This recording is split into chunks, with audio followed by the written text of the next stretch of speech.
በኦሮሚያ ክልል የሚገኙ ጨረቃ ቤቶች በአንድ ዓመት ጊዜ ውስጥ ህጋዊ ሊደረጉ እንደሆነ ተገለጸ።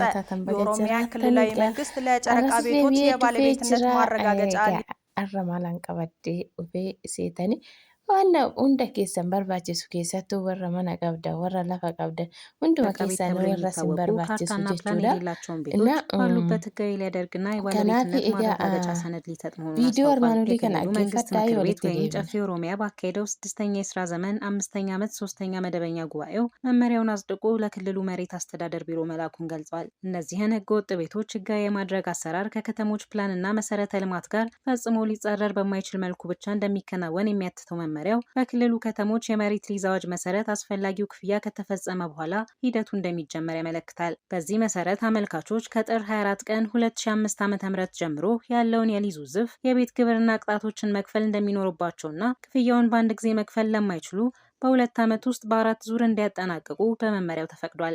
መመሪያውን በየጊዜው በመከታተል ኦዲት የሚያደርጉ የክልሉ የመንግስት መዋቅሮች በመመሪያው ውስጥ የተዘረዘሩ ሲሆን እነሱም የፕሬዝዳንት ጽህፈት ቤት፣ የክልሉ ጠቅላይ አቃቢ ህግ ቢሮ፣ የክልሉ የገቢዎች ቢሮ እንዲሁም የክልሉ እቅድና ልማት ኮሚሽን ናቸው። ለአንድ ሰው ከአንድ መሬት በላይ ህጋዊ ማድረግ ይህ መመሪያ ከወጣበት በኋላ አስፈላጊው ማጣራት ሳይደረግና አመልካች የሚጠበቅበትን ክፍያ ሳይፈጽም ህጋዊ ላልሆኑ ቤቶች የመሬት ባለቤትነት የምስክር ወረቀት መስጠት ከባድ አስተዳደራዊ እርምጃ እንደሚያስወስድ መመሪያው ላይ ሰፍሯል። በተጨማሪም የከተማውን ዝቅተኛ መመዘኛ መስፈርት ከግምት ባስገባ መልኩ ለመኖሪያ ቤት የሚሰጥ የቦታ ስፋት ብቻ እንዲጠቀም የሚያደርግ መሆኑም ተገልጿል።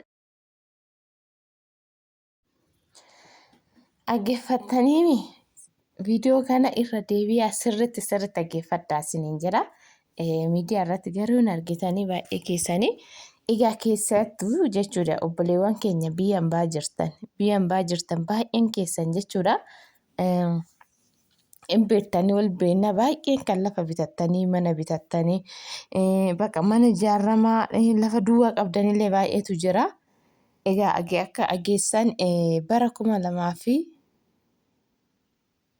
irraa bara 2015 irraa. Kwashan irraa warri mana saniin dura yookiin sanii as mana ijaartanii jirtan jechuudha. Seera kan hin qabne mana caraqaan hin jiraamne ni beektan mana caraqaarra jiru. Seerri amma kaartaan kennamuudha. Kaartaan dura maazaa kan 24 kennama jamma keessa jiru kan darbe kana jechuudha. Haduu 24 kennamaa jira jedhamee ture. Innaan amma mircaa kanaaf jedhee xiqqoo boordii minamina kennamaa waan jiruuf saniif jedhee mijanneef na fakkaate amma mircaan boodatti kaartaan kennamuufi waan ta'eef kaartaa pilaanii noormaaliin jechuudha. Ayyer kaartaa minamina osoo hin ta'in noormaaliin kennamuufi waan ta'eef jechuudha. Kanaaf egaa baay'een keessan lafa bitattanii zim jettanii mana bitattanii zim jettanii egaa hin beektanii warra nurraan bitattanii mana bitatee kan surmaa erga manni bitamee guyyaa bitameeti bakka jiruyyuu manni kan hin laalletu jira dhugaa waaqa. Garuu abbaan sun maaf akka ta'e mooji mana bitatee yoo dubbanne nuti gara keessatti dubbisne himo'anis haa ta'u gara biraatiin illee ilaaleetuma zim jedha.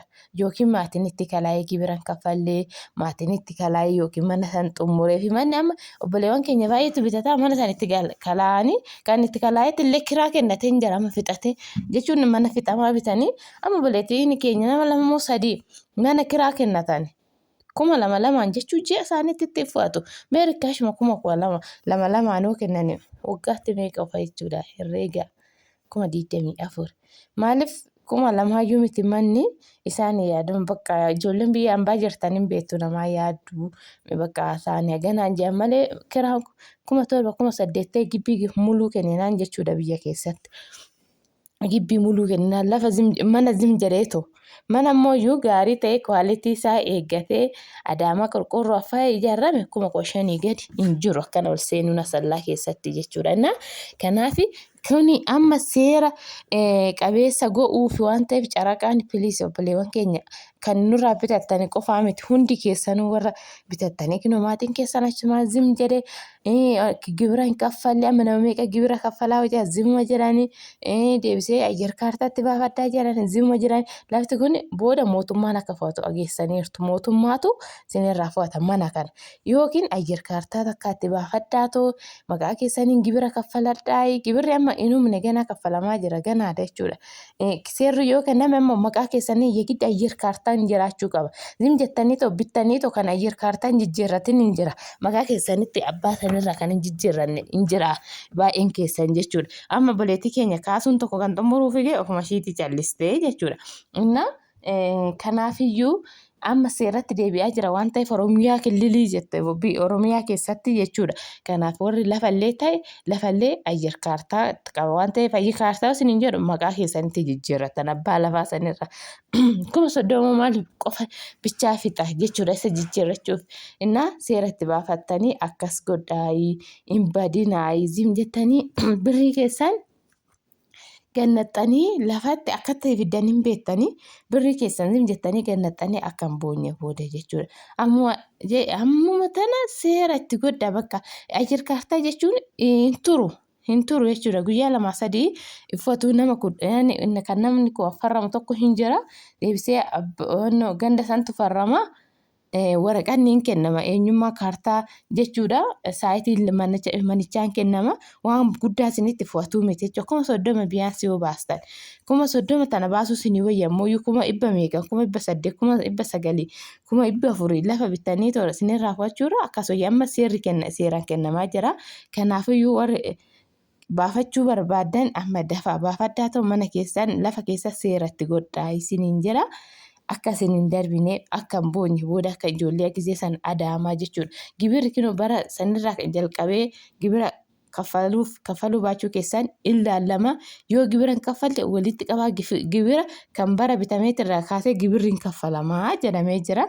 Innaa jabaadda isiniin jira. Viidiyoo keenya like subscribe godhaa sin jaalanna.